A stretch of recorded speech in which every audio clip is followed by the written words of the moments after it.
This was the 64th day since Lin Ming had arrived at the Seven Profound Martial House.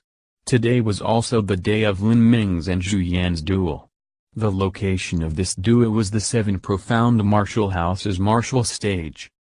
In the Seven Profound Martial House, there were places that were off-limits to outsiders.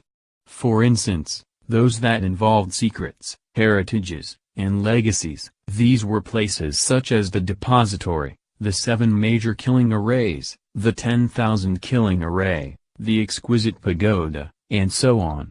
All of those areas were restricted, and outsiders were not allowed to enter. When the servants of the 10th Prince and the Crown Prince had entered the mountain valley to observe the ranking war at the 10,000 Killing Array, it was only because the stage was distant and it was hard to see clearly. Outside of these places, the other areas of the Seven Profound Martial House were not so strict. For instance, the lecture hall, Martial House Square, and so forth. When Lin Ming had borrowed a pass card to enter the zither department to look up information on materials, this was also a place that was generally open to outsiders. As long as one had a pass or were of aristocratic status, they could enter these places. After Zhu Yan returned to his residence, a ball of flame burst into sparks in front of him. This was a message sent by a sound-transmitting talisman from the 10th Prince, Yang Zhen. The 10th Prince wanted him to come see him tonight at his palace. Zhu Yan could hear his underlying tone. The 10th Prince did not sound happy. Zhu Yan knew for certain that if the 10th Prince wanted to see him, it was because of that moment when Lin Ming had openly challenged him. The scouts he had sent to observe the situation must have reported back to the 10th Prince. Win over Lin Ming? Stop dreaming.